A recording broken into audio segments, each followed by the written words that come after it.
Judges chapter 6. Gideon. The Israelites did evil in the eyes of the Lord, and for 7 years he gave them into the hands of the Midianites.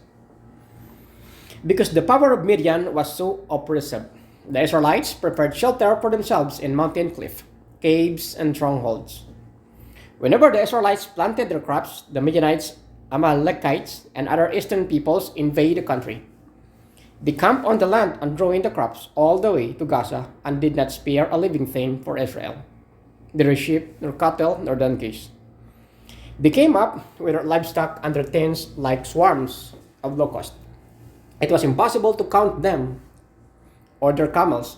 They invaded the land to ravage it. Midian so impoverished the Israelites that they cried out to the Lord for help. When the Israelites cried out to the Lord because of Midian, he sent them a prophet who said, "This is what the Lord, the God of Israel, says. I brought you up out of Egypt, out of the land of slavery.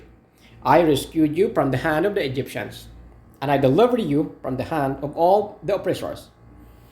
I drove them out before you and gave you their land. I said to you, I am the Lord your God. Do not worship the gods of the Amorites, and whose land you live, but you have not listened to me."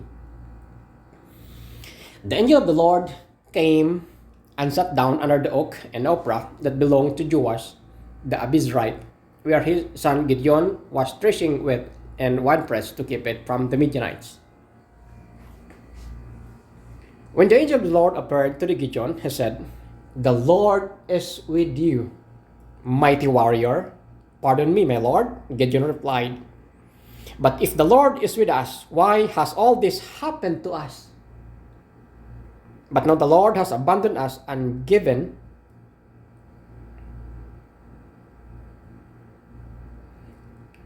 were all these wonders that our ancestors told us about when they said, 'Did not the Lord bring us out of Egypt?'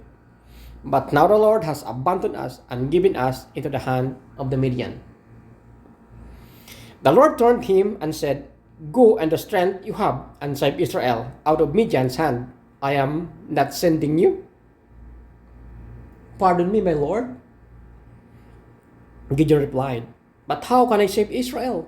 My clan is the weakest in Manasseh, and I am the least in my family."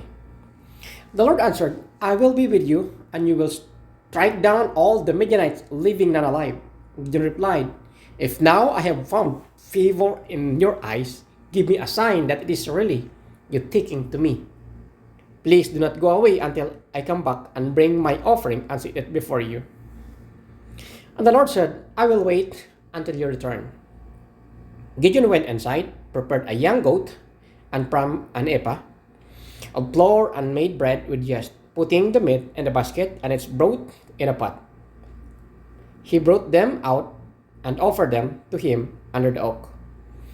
The angel of God said to him, "Take the meat and the unleavened bread, place them on this rock, and pour out the broth." And Gideon did so. When the angel of the Lord touched the meat and the unleavened bread with the tip of the staff that was in his hand, fire flared from the rock, consuming the meat and bread. And the angel of the Lord disappeared. When Gideon realized that it was the angel of the Lord, he exclaimed, "Alas, sovereign Lord, I have seen the angel of the Lord face to face." But the Lord said to him, "Peace, do not be afraid. You are not going to die."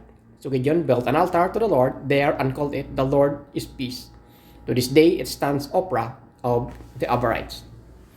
The same night the Lord said to him, "Take the second bull from your father's herd, and one 7 years old, tear down your father's altar to Baal and cut down the Asherah pole beside it. Then build proper kind of altar to the Lord your God on the top of this height.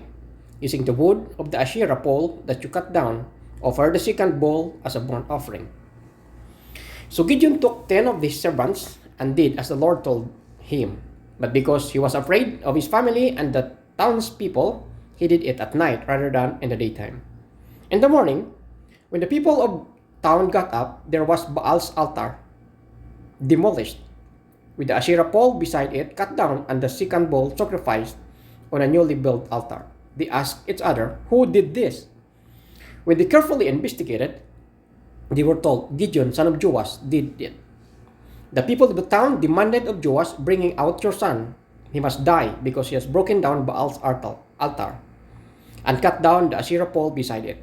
But Joash replied to the hostile crowd around him, are you going to plead Baal's cause? Are you trying to save him? Whoever fights for him shall be put to death by morning. If Baal really is a god, he can defend himself when someone breaks down his altar. So because Gideon broke down Baal's altar, they gave him the names Jerubbaal that day, saying, let Baal contend with him. Now all the Midianites, Amalekites, and other eastern peoples joined forces and crossed over the Jordan and camped in the valley of Jezreel. Then the Spirit of the Lord came on Gideon, and he blew the trumpet, summoning the Abiezrites to follow him. He sent messengers throughout Manasseh, calling them to arms, and also in Asher, Zebulun, and Naphtali, so that they too went up to meet them. Gideon said to God, if you will save Israel by my hand as you have promised, look, I will place a wolf on the threshing floor. If there is a dew only on the fleece and all the ground is dry, then I will know that you will save Israel by my hand, as you said. And that is what happened. Gideon rose early the next day. He quenched the flea and wrung out dew and bowl full of water. Then Gideon said to God, do not be angry with me. Let me make just one more request. Allow me one more test with the fleece. But this time, make the fleece dry and let the ground be covered with dew. That night, God did so. Only fleece was dry. All the ground was covered with dew.